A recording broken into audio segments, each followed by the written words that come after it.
Voix du ghetto, la voix du ghetto, les choses du bled, les choses du bled, la voix du ghetto, la voix du ghetto, les choses du bled, qu'on vit dans le gabao, la voix du ghetto, la voix du ghetto, les choses du bled, les choses du bled, la voix du ghetto, la voix du ghetto, les choses du bled, qu'on vit dans le gabao.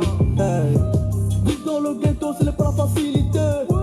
Vivre dans le ghetto, ça sent la brutalité. Un ventre affamé, une à point d'oreille.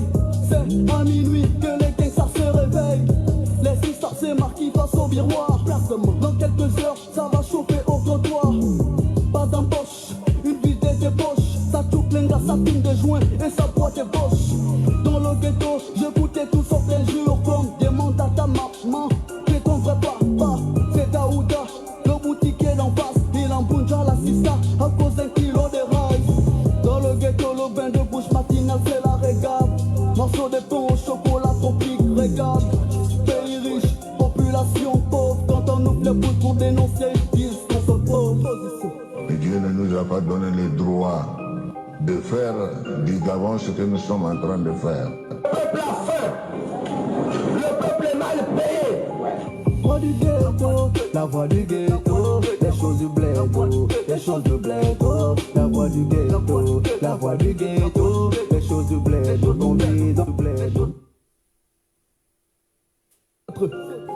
Ouais. Tigran Chest, Ouais. Tigran Chest, Cash Boy. La voix du ghetto. Voix du ghetto, la voix du ghetto, les choses du bled, les choses du bled, la voix du ghetto, la voix du ghetto, les choses du bled, qu'on vit dans le gabao, la voix du ghetto, la voix du ghetto, les choses du bled, les choses du bled, la voix du ghetto, la voix du ghetto, les choses du bled, qu'on vit dans le gabao. Hey. Vivre dans le ghetto, ce n'est pas la facilité. Vivre dans le ghetto, ça sent la brutalité. Un ventre affamé, une à point d'oreille. C'est à minuit que les gangsters se réveillent. Les histoires c'est marqué face au miroir. Dans quelques heures, ça va chauffer au trottoir. Pas d'empoche, une vie des poches. Ça touche les gars, ça fume des joints et ça boit des boches. Dans le ghetto, je goûtais tout sauf l'injure. Comme demande à ta maman, c'est ton vrai papa. C'est Daouda, le boutiquier d'en face. Il embouche à la sista à cause d'un kilo de rails. Dans le ghetto, le bain de bouche matinale, c'est la régale. Morceau de pain au chocolat tropique, régale. Pays riche, population pauvre. Quand on ouvre les bouches pour dénoncer, ils disent qu'on se pose. Et Dieu ne nous a pas donné le droit de faire du Gabon ce que nous sommes en train de faire. Le peuple a faim. Le peuple est mal payé. Voix du ghetto, la voix du ghetto, les choses du bled, les choses du bled, la voix du ghetto, la voix du ghetto, les choses du bled, qu'on vit dans le gabao, la voix du ghetto, la voix du ghetto, les choses du bled, les choses du bled, la voix du ghetto, la voix du ghetto, les choses du bled, qu'on vit dans le gabao. Hey. Serrons-nous les coudes dans ce gabao, l'État nous mène en Jakarta, le peuple vit dans la rata. Dans les madouakas, y'a manteau, électricité. Dans mon pays, les politiciens prennent le peuple pour des cons. Ils connaissent l'importance du peuple lors des élections. Partager des kits alimentaires, politique, bonne vie dans tous les quartiers. Puis ça tape le marathon. C'est les plus pauvres qui subissent son système carcéral. S'il y a riches, ceux qui a règlement de compte dans leur bail. Pitié, vraiment pitié. Un pays maudit par l'action des politiciens. Voix du ghetto, la voix du ghetto, les choses du bled, les choses du bled, la voix du ghetto, la voix du ghetto, les choses du bled, qu'on vit dans le gabao, la voix du ghetto, la voix du ghetto, les choses du bled, les choses du bled, la voix du ghetto, la voix du ghetto, les choses du bled, qu'on vit dans le gabao. Hey. Tigran Chest, Cash Boy.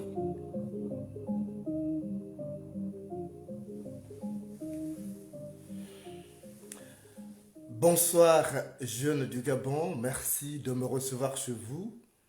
Je vais m'adresser à vous ce soir à cœur ouvert parce que je reçois vos messages, je les décrypte et j'ai pris assez de temps pour préparer ma réponse à vos préoccupations.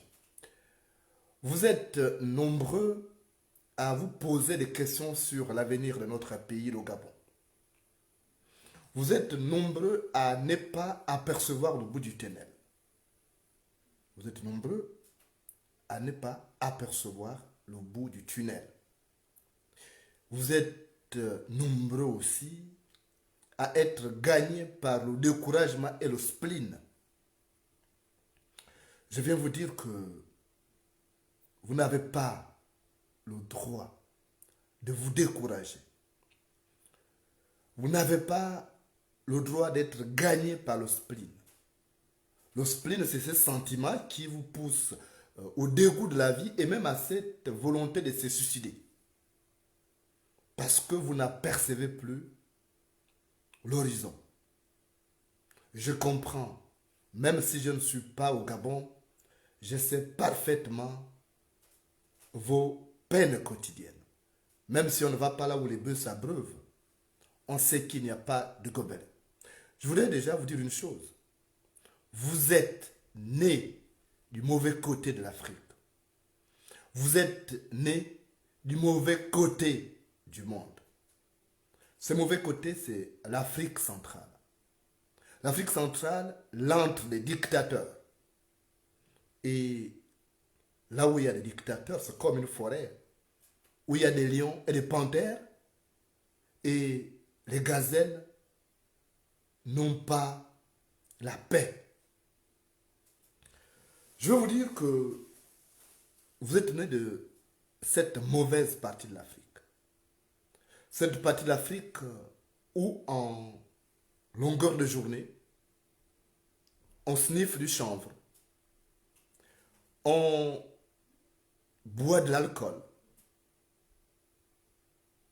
on aile la fille qui passe pour lui proposer un pot, pendant que les enfants à la maison n'ont pas du pain. C'est ça la partie de l'Afrique centrale.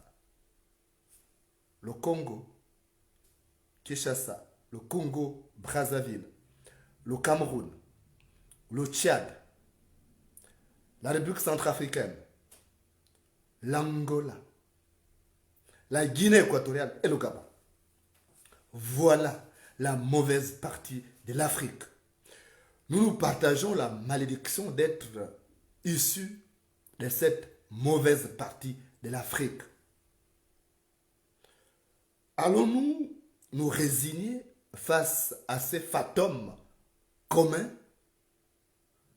Je vous dis non, nous n'avons pas besoin de nous résigner. La résignation profite à l'adversaire.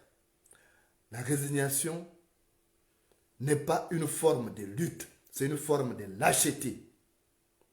Nous devons nous battre pour changer cette mauvaise partie de l'Afrique. En commençant par chez nous, le Gabon. Le Gabon a toujours été le fleuron de l'empire africain.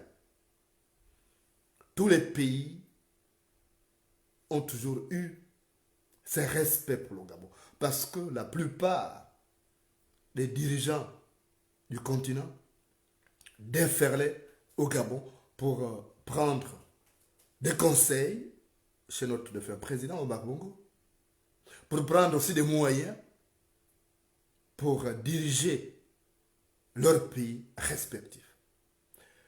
Tout cela relève désormais du passé, parce que nous avons commis une erreur. Nos aînés ont commis l'erreur à cause de leur égoïsme, à cause de leur nombrilisme rampant. Cette erreur a consisté à placer un despote à la tête du pays en 2009. Au lieu de choisir un patriote, on a choisi un despote. Et les résultats sont là. Vous-même, vous savez que si vous donnez un livre à une chèvre, elle en fera un gros tas de caca. Si vous donnez un livre à une chèvre, elle en fera un gros tas de caca. C'est ce qu'Ali Bongo a fait du Gabon. Tout ce qu'Ali Bongo a fait n'est pas dans votre intérêt. Pour la première fois au monde, dans le monde entier, on a vu une légion étrangère déferler au sommet de l'État. Plus de 40 ans après l'arrivée des indépendances, on s'est retrouvé, ou on se retrouve, de nouveau colonisé. On se retrouve avec des ministres blancs. Chose qu'on n'accepterait jamais dans la bonne partie de l'Afrique. La bonne partie de l'Afrique, c'est l'Afrique de l'Ouest. C'est le Sénégal, c'est le Mali, c'est le Niger, c'est le Bénin, c'est le Togo, c'est la Côte d'Ivoire et bien d'autres pays, le Nigeria. Voilà la bonne partie de l'Afrique où on n'accepterait pas un blanc à la tête d'un ministère. On ne peut pas accepter 40 ans après. Ce n'est pas de la xénophobie. J'ai des amis blancs, je vis chez des blancs, mais notre niveau de développement ne nous permet pas ce genre d'erreur, de prendre un Anglais pour en faire ministre des eaux et forêts. Un département sensible parce qu'il gère les eaux et forêts où reposent nos génies, protecteurs du Gabon. On a vu Ali Bongo faire cela. Ça ne s'est pas limité. On se retrouve aujourd'hui avec un ambassadeur français qui représente le Gabon du côté de l'Italie, donc au Vatican. Il va remplacer un Gabonais. Il va remplacer un Gabonais, Firmin Mboutsou, journaliste que vous avez connu à travers le dossier de la RTG, qui est arrivé à l'âge de la retraite, il a 60 ans. Mais chose bizarre, on prend un Français qui a plus de 75 ans pour enlever un Gabonais qui a 60 ans. Voilà la politique d'Ali Bongo et de sa femme Sylvia. Déshabiller Pierre pour habiller Paul. Vos malheurs ont commencé là. Dans les sociétés, on a favorisé le recrutement des étrangers. Or, le taux de chômage au Gabon dépasse les 35% aujourd'hui. La raison avancée, c'est que vous êtes rebelle, vous faites trop de grèves. C'est normal. Vous connaissez la valeur de l'argent. On ne peut pas vous payer en monnaie de singe quand vous travaillez bien. Donc, on préfère la main-d'œuvre bon marché, la main-d'œuvre facile à corrompre, avec des salaires minables, et on vous a mis au chômage, ou on vous a fermé la porte de l'emploi. Or, l'emploi est un droit. Le travail est un droit inaliénable. Vous retrouvez aujourd'hui dans la dèche noire. Beaucoup de sociétés ont mis la clé sous le paillasson. Beaucoup de sites pétroliers ont même fermé. Que ce soit Perenco, Shell et tout y compte. Il y a plein de Gabonais qui sont à la retraite. Un malheur n'arrivant jamais seul. Il y a eu le coronavirus qui est un prétexte aujourd'hui pour ce gouvernement de mater son peuple davantage. Il n'y a rien à attendre de ces régimes, sauf la mort. La seule chose que vous pouvez attendre de ces régimes, c'est la mort. La preuve, c'est que pour peu que certains Gabonais soient sortis de chez eux, pour battre les casseroles sur la voie publique, on les a tués, on a même poursuivi certains dans les maisons. Vous êtes nés du mauvais côté de l'Afrique. Nous sommes nés, puisque je suis encore Gabonais dans l'âme. Je le resterai. Nous sommes nés du mauvais côté de l'Afrique. Où lorsque vous boudez, on vous tue. C'est comme un enfant, un bébé, qui a faim, qui pleure. Mais la mère doit lui donner le sein. Ce n'est pas gifler l'enfant qui va calmer cet enfant. c'est ce que le régime du Gabon, la mère patrie fait aujourd'hui. Quand un enfant pleure la faim, quand une communauté pleure la faim, quand un groupe d'individus pleure la faim, on envoie l'armée des matés. Cette armée qui est infiltrée aujourd'hui par des étrangers. Oui, je sais de quoi je parle. Donc aujourd'hui, vous êtes dans les abysses. Je ne veux pas que vous vous découragez en dépit de ces épreuves. Au contraire, ces épreuves doivent vous amener à une introspection et surtout à une prise de conscience collective qui doit vous amener à dire vous êtes des soldats appelés à la libération du Gabon. Si vous découragez, vous enterrez même l'avenir de vos enfants. Vous êtes nombreux à avoir des enfants. Parce qu'au Gabon, la procréation, la pauvreté aussi aidant, ça fait que on ne planifie pas les naissances. Donc, la solution aujourd'hui n'est pas de vous décourager, n'est pas de dire, bon, on ne peut plus rien faire. Considérez aujourd'hui comme quelqu'un qui tombe, ou dont la pirogue chavire. Vous êtes en pleine mer, vous êtes en train de traverser Libreville, enfin, vous partez de Libreville pour la Pointe-Denis, votre embarcation chavire. Ce n'est pas la mer qui va vous tuer, c'est la peur et le découragement. C'est la peur et le découragement. Si vous dites, je reste à la surface, je ne peux pas nager, je reste à la surface pour que je ne coule pas, vous n'allez pas mourir, il y aura forcément des sauveteurs. Il y a des pirogues qui passent par là. Mais si vous découragez, vous dites c'est fini, je suis mort. Même dans les accidents de la circulation, c'est qui tue. Parfois c'est la peur. Moi j'étais chef du service fait divers et justice à l'Union. J'étais directeur de la rédaction du journal Fait divers. J'ai rapporté plusieurs faits divers où les gens sont morts par peur. Pas l'accident. Ce n'est pas l'accident qui les tuait.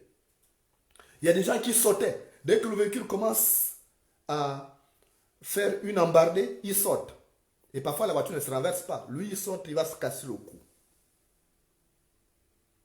Donc, pas de peur, pas de découragement. Nous allons libérer ce pays. Vous êtes nés, nous sommes nés du mauvais côté de l'Afrique. C'est vrai. Reconnaissons-le. Commençons par reconnaître ça.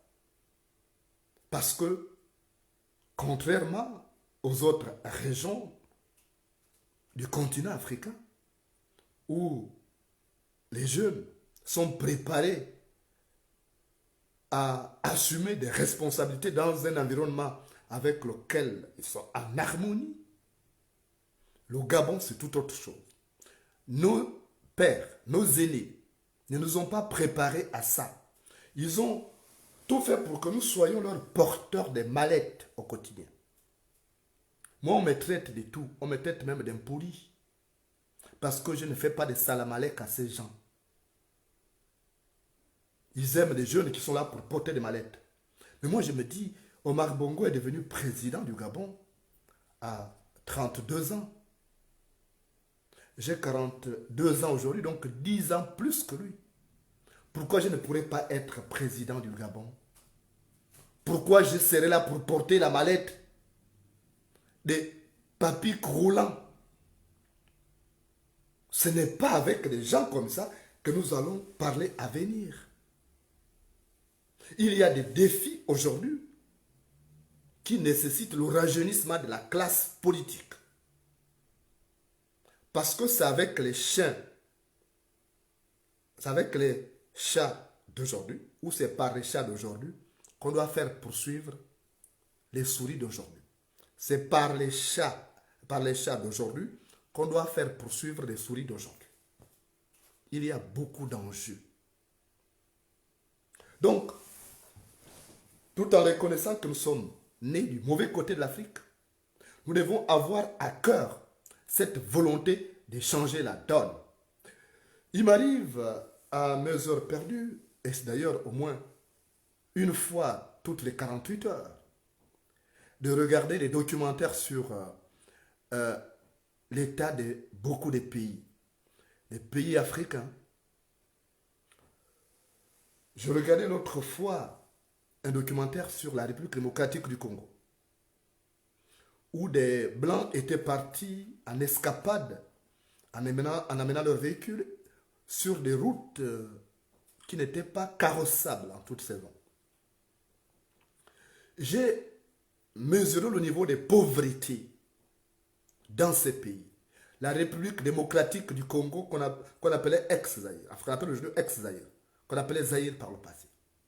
Un pays 4 fois plus grand que la France. Un pays immensement riche, très riche en minerais. Les téléphones que nous avons aujourd'hui, les matériaux sont pris en République démocratique du Congo. Imaginez-vous. Les téléphones, les tablettes, tout vient de là-bas.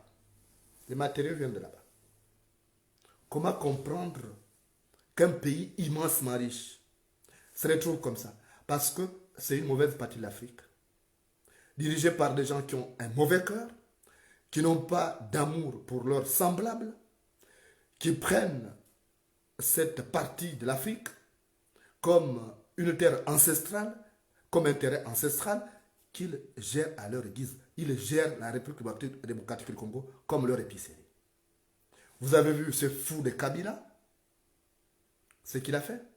Et chaque fois que les Congolais sortaient, ce fou de Kabila envoyait les gens pour les tuer. Et ils sont restés déterminés.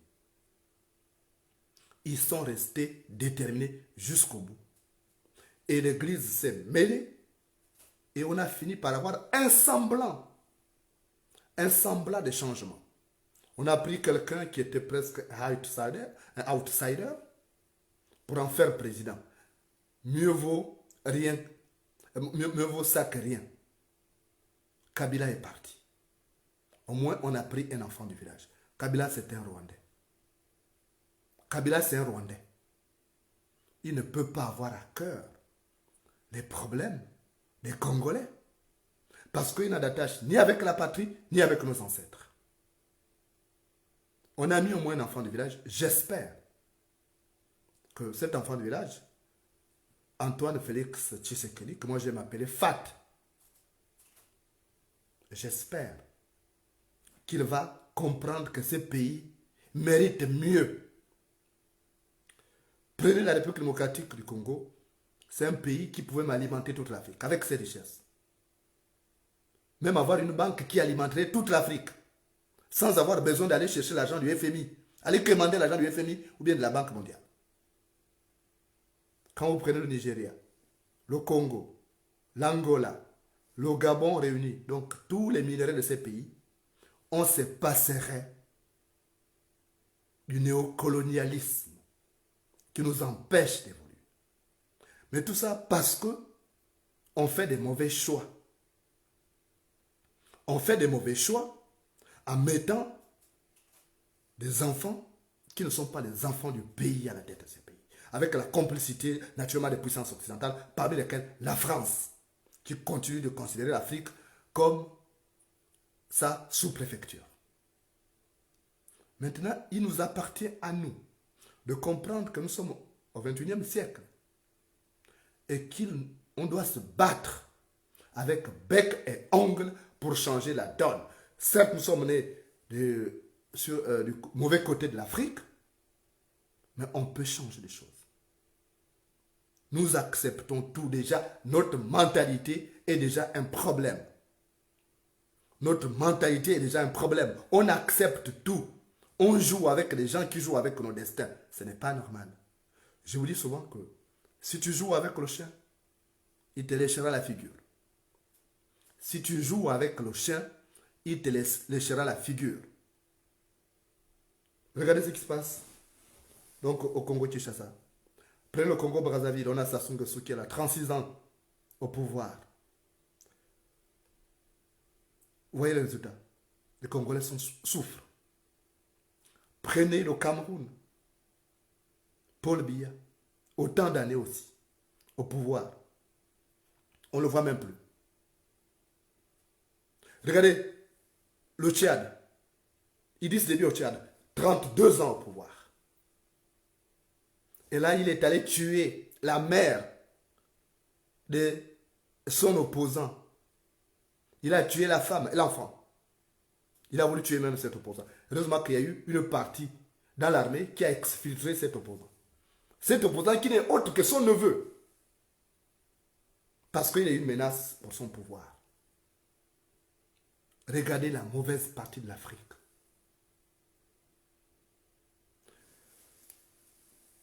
La bonne partie de l'Afrique, permettez-moi d'appeler l'Afrique de l'Ouest. Ce qui se passe aujourd'hui en Afrique de l'Ouest est louable. Ce que les dirigeants de l'Afrique de l'Ouest font, nos dirigeants en Afrique centrale ne le font pas. Regardez, on est en train de chercher. Peut-être que Macky Sall va sortir. Macky Sall est dans des sales draps. Macky Sall est dans des sales draps aujourd'hui. Et j'ai craint que ça finisse par l'emporter. Et pourtant, Macky Sall a réalisé des choses au Sénégal qu'Ali Bongo n'a pas réalisé chez lui.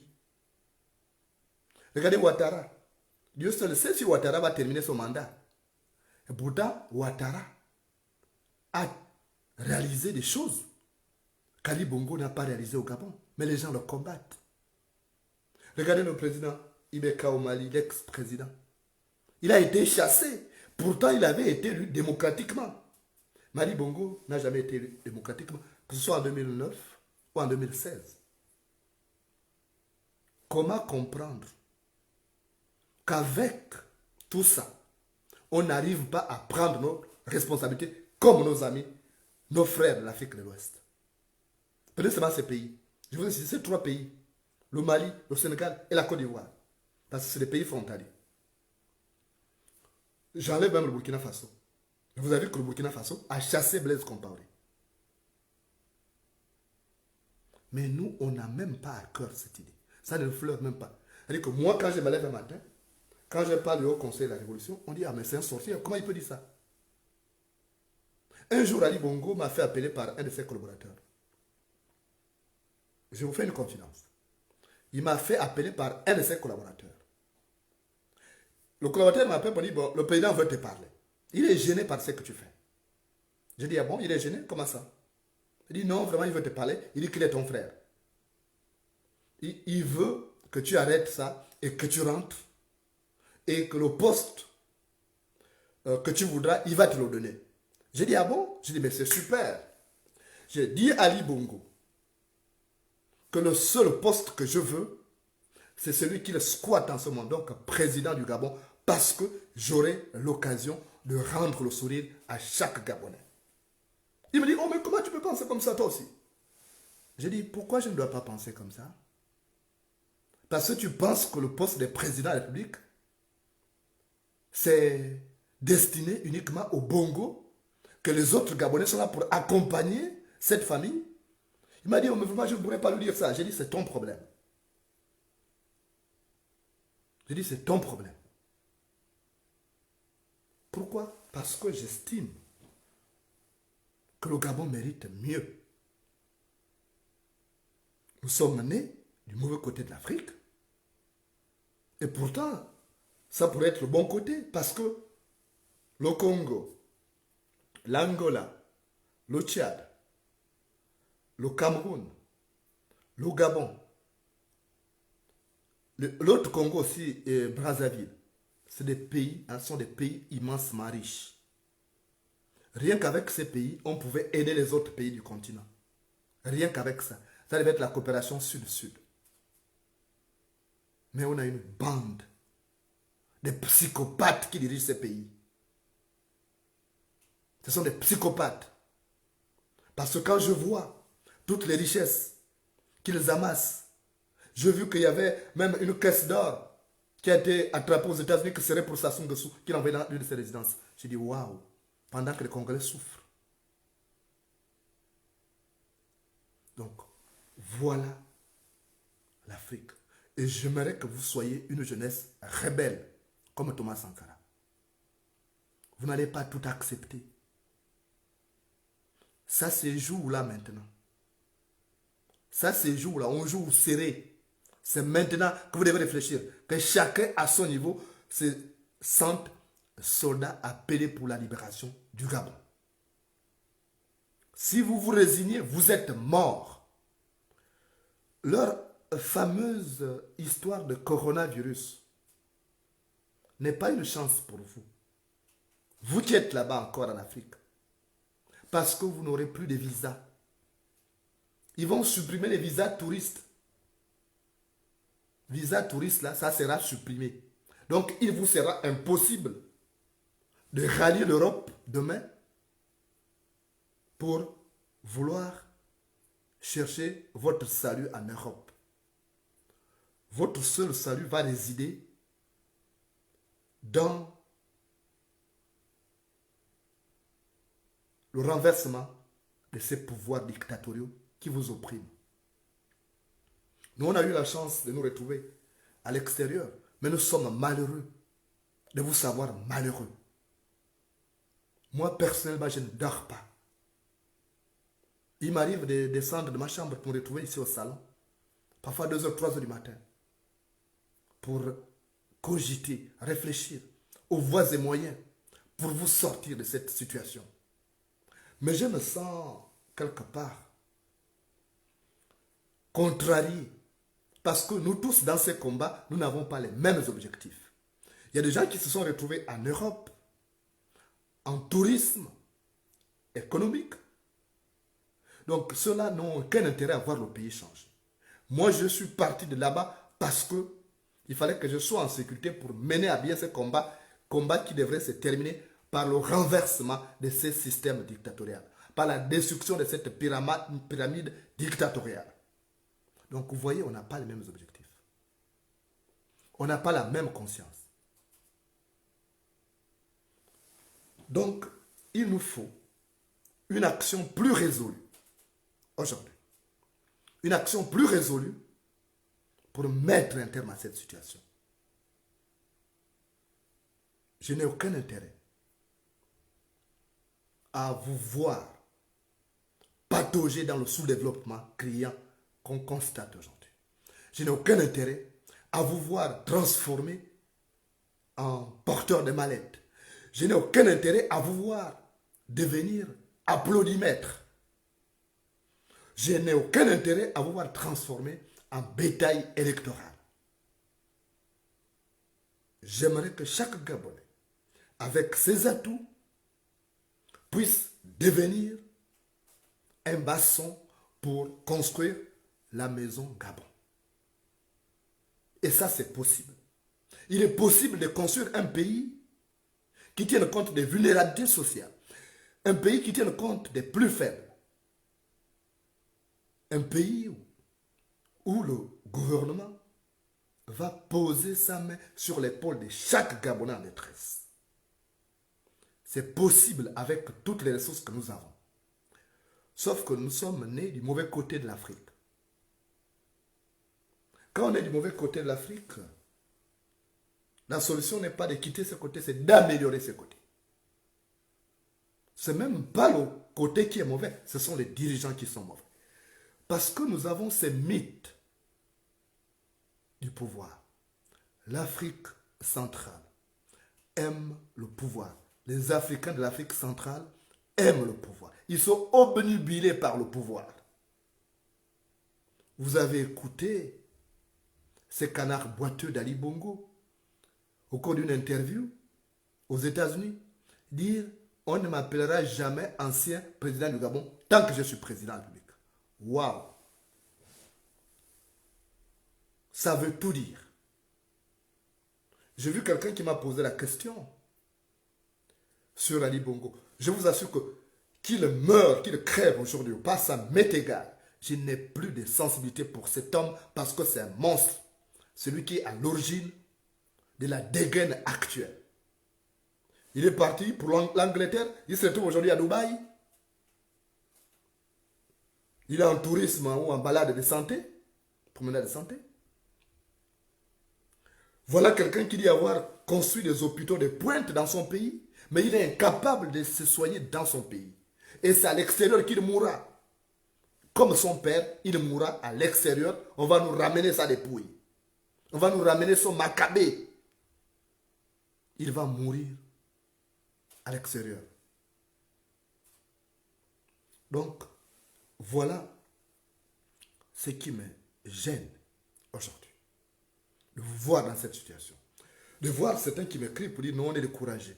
Mais si vous découragez, qui viendra libérer le Gabon? Si vous découragez, c'est ensemble qu'on va unir nos forces. C'est ensemble qu'on doit réfléchir. Qu'on doit mettre en place des stratégies viables qui nous permettront justement de nous débarrasser de ces oripeaux qui nous maintiennent aux antipodes du progrès. Et c'est possible. Ce qui est possible au Burkina Faso, l'est au Gabon. Ce qui est possible au Mali, l'est au Gabon. Ce qui est possible au Congo-Kinshasa, l'est au Gabon. Ce qui est possible en Côte d'Ivoire, l'est chez nous. Mais c'est une question de volonté. Je ne veux pas que vous passiez votre temps, à faire des jérémiades. Ce n'est pas en faisant des jérémiades au quotidien que vous allez régler ces problèmes. Mais si ces gens sont là, c'est parce que nous le voulons. Si ensemble on s'était levé pour dire que plus jamais ça, l'armée n'aurait pas tué tout ce monde. L'armée aurait commencé par dire non, elle dépose les armes ou elle se range du côté du peuple. C'est une question de volonté. Maintenant que nous sommes dans les abysses, efforçons-nous à sortir de là. Il y a un certain nombre de choses que nous allons entreprendre. Nous n'allons pas les dire sur les réseaux sociaux. Parce que trop, c'est trop. Trop, c'est trop. On ne peut plus vivre en paix dans ces pays. Rien n'est possible. Ça devient un désert sur tous les plans. Je plaisantais même avec un petit frère. J'ai dit, mais j'ai pitié de vous. Parce que même un couple devient difficile à former aujourd'hui. Les matériaux de construction ne sont plus, donc vous ne pouvez plus construire un couple.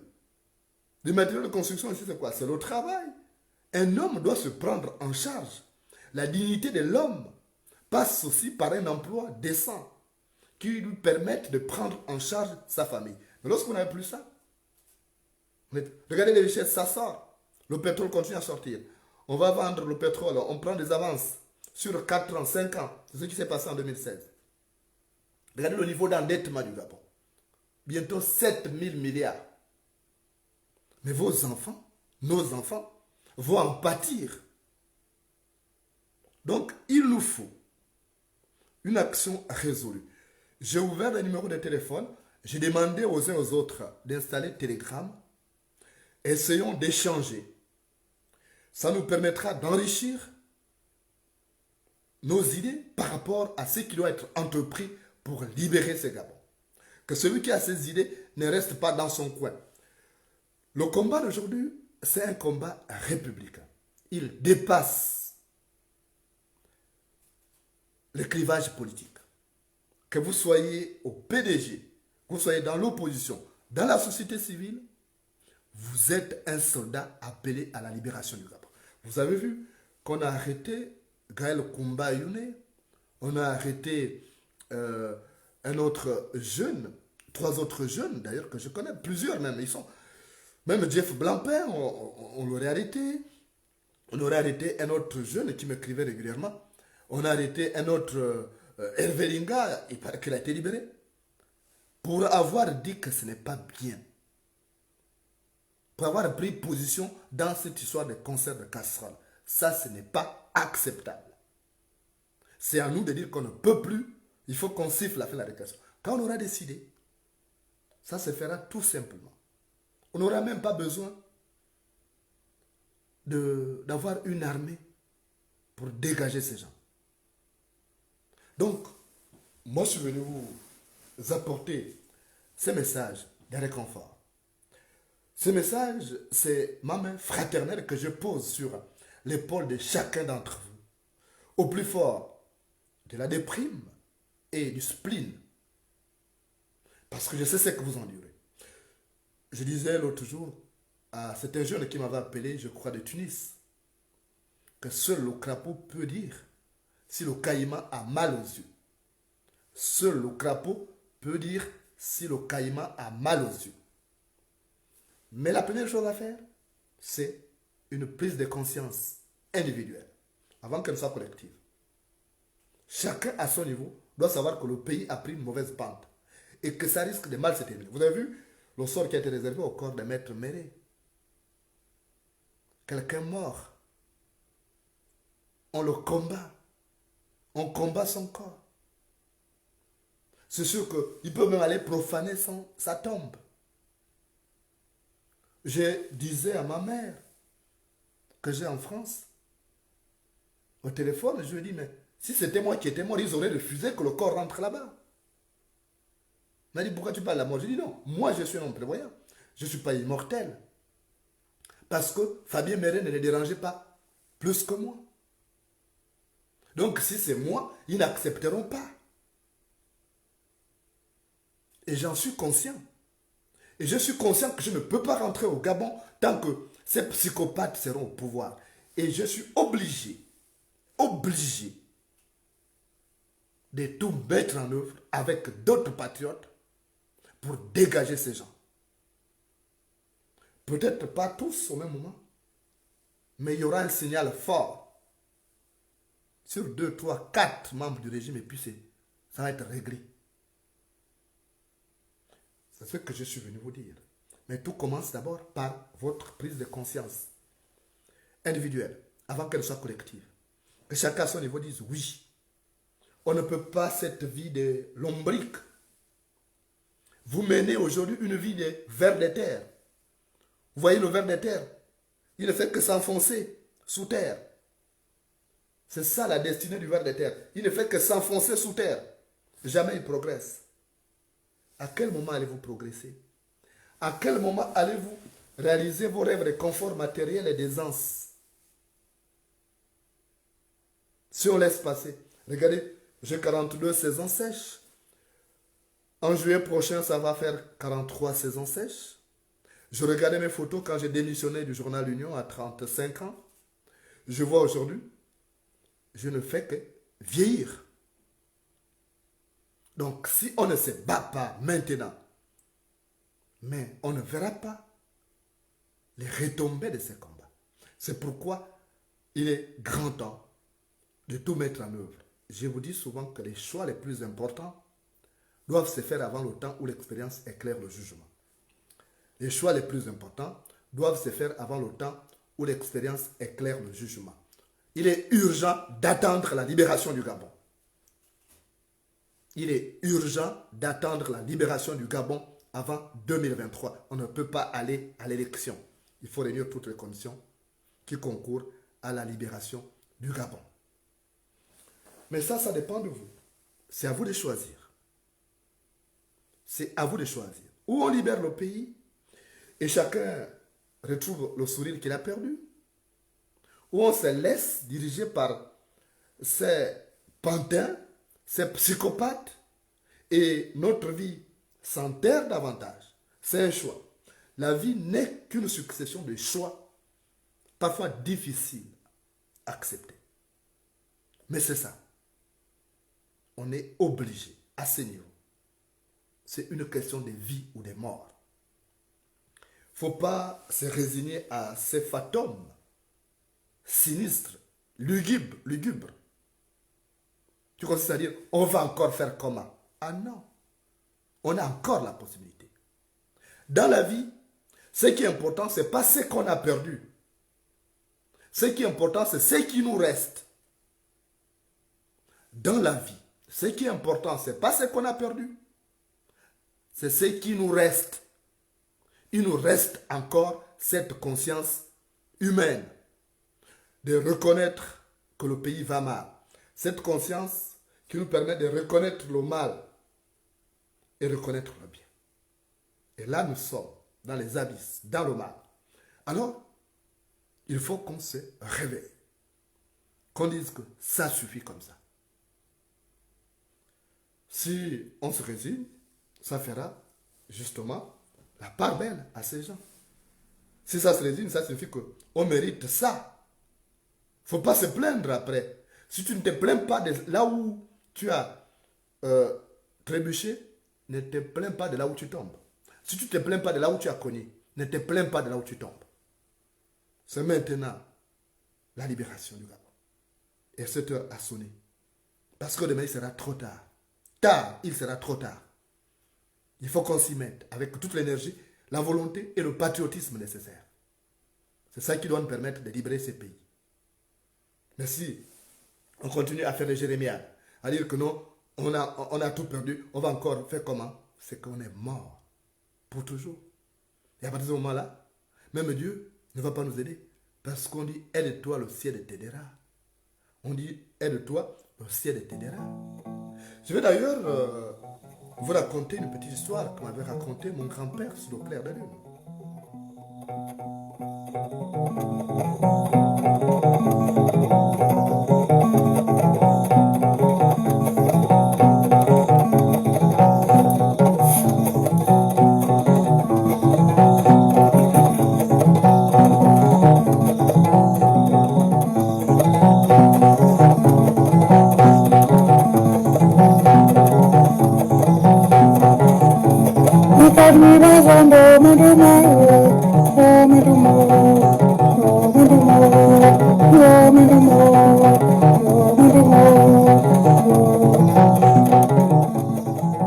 Un jour,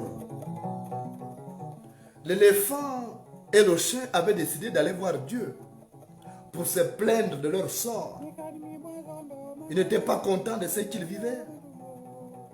Ils pensaient qu'ils étaient dans l'injustice et qu'ils méritaient mieux. C'est comme ça qu'ils sont partis à deux, aller voir Dieu. Et le chien a commencé sa doléance en disant, Dieu, moi je ne comprends pas. Tu es injuste, tu es même fou. Comment tu fais? Tu as créé beaucoup d'animaux qui ont de la chair, beaucoup de gibier. Mais moi je ne mange que les os. Pourquoi tu m'as condamné à ce sort? Dieu a dit, hein? Il dit, mais toi aussi, mais maintenant toi l'éléphant, tu es venu, c'est quoi ton problème? Je vais écouter vos doléances. Il a dit au chien, attends, je vais te répondre tout à l'heure. Et l'éléphant a dit, Dieu, moi je ne comprends pas, tu es vraiment injuste. Comment se fait-il que tu as permis aux autres animaux de mettre bas plusieurs petits? Mais moi, quand j'attrape la grossesse, ce n'est qu'un enfant. Pourquoi je ne ferais pas 2, 3, 4, 5 comme les autres animaux? Même les plus petits animaux, les animaux plus petits que moi, font beaucoup de petits, beaucoup d'enfants. Dieu a dit, écoute, je vais te répondre, va m'attendre là-bas au jardin. Il y a mon jardin qui est derrière là, tu m'attends. Je vais m'entretenir avec toi là-bas. Et il a dit au chien, attends-moi, j'arrive. Dieu est allé dans sa cuisine, il a commencé à préparer la nourriture. Il a préparé du riz et de l'oseille. Il est venu donner au chien. Après, il a préparé de la viande, il a donné à son gardien qui était devant la porte. Et le chien a commencé à manger sans appétit. Il mangeait sans appétit. Et après, lorsque l'homme qui était devant la porte a fini de manger, qu'est-ce que le chien a fait? Qu'est-ce que l'homme l'a fait? Il a jeté l'os comme ça. Et le chien a abandonné son repas du riz et de l'oseille pour courir aller manger l'os. Et Dieu a dit, tu vois. Il dit, tu vois, c'est toi-même. Je t'ai préparé du riz avec de l'oseille. Un plat luxueux. Tu as préféré laisser ça pour courir. Aller prendre l'os que l'autre a rogné déjà. De quoi te plains-tu? C'est toi-même qui veux ça. Donc tu le mérites. Qu'est-ce que je peux faire pour toi? C'est toi-même qui t'es condamné à ça. Et après, il a fini de parler au chien. Il est allé maintenant retrouver l'éléphant. au jardin. Mais quand Dieu arrive là-bas, il se rend compte que l'éléphant a piétiné toutes les plantes qui étaient, toutes les fleurs qui étaient au jardin, toutes les plantes qui étaient là. Et Dieu ne s'est même plus assis. Il a dit, tu vois, tu veux avoir beaucoup d'enfants. Regarde, toi seul seulement. Tu as écrasé toutes les plantes qui sont là au jardin. Maintenant, si je te donnais beaucoup d'enfants, qu'est-ce que tu allais faire? Il ne devait même pas avoir de forêt. Il ne devait rien avoir, pas d'herbe. Parce que vous devez tout écraser. Parce que toi seul, tu as écrasé ce jardin. Donc, c'est mieux que tu restes comme ça. L'éléphant et le chien, tout ont bu, ont compris qu'ils méritaient leur sort. Ils sont repartis bredouilles. Dieu n'a rien fait pour eux. Parce qu'ils aimaient ça. Ils avaient un comportement qui ne permettait pas qu'on change leur statut. Mais là, ce sont des animaux. Maintenant, nous sommes des humains. On a la possibilité de changer notre idiosyncrasie, notre tempérament, nos modes d'intervention, nos agissements. On ne va pas faire comme l'éléphant et le chien, se résigner à cette triste sort. On doit changer, on doit se remettre en cause. Mais cela a commencé de manière individuelle avant que ça ne soit collectif. Parce que seule la lutte libère. Merci de m'avoir reçu. Hand jumps, Zeutre. Wouh, Tigran Chess le cash boy. la voix du ghetto. Voix du ghetto, la voix du ghetto, les choses du bled, les choses du bled, la voix du ghetto, la voix du ghetto, les choses du bled, qu'on vit dans le gabaron, la voix du ghetto, la voix du ghetto, les choses du bled, les choses du bled, la voix du ghetto, la voix du ghetto, les choses du bled, qu'on vit dans le gabaron. Hey. Vivre dans le ghetto, ce n'est pas la facilité. Vivre dans le ghetto, ça sent la brutalité. Un ventre affamé, une à point d'oreille. C'est à minuit que les gangsters se réveillent. Les histoires se marquent face au miroir. Dans quelques heures, ça va chauffer au comptoir. Pas d'empoche, une vie de poches. Ça touche l'enga, ça fume des joints et ça boit des boches. Dans le ghetto, je goûtais toutes sortes d'injures. Comme demande à ta maman, qui est ton vrai papa. C'est Daouda, le boutiquier d'en face. Il embouche à la sista à cause d'un kilo de rice. Dans le ghetto, le bain de bouche matinale, c'est la régate. Morceau de pain au chocolat tropique, régate. Pays riche, population pauvre. Quand on ouvre les bouches pour dénoncer, ils disent qu'on se pose. Et Dieu ne nous a pas donné le droit de faire du Gabon ce que nous sommes en train de faire. Le peuple a faim. Le peuple est mal payé.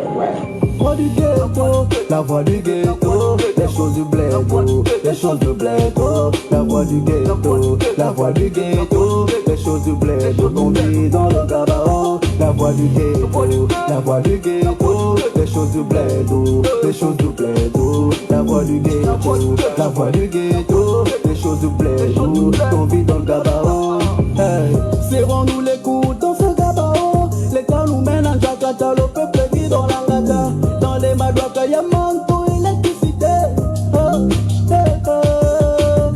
Dans mon pays, les politiciens prennent le peuple pour des cons. Ils connaissent l'importance du peuple lors des élections. Partager des kits alimentaires, politiques, vendent vite dans tous les quartiers. Puis ça tape le marathon. C'est les plus pauvres qui subissent au système carcéral. S'il y a riches, ceux qui arrêtent mal de compte dans leur bail.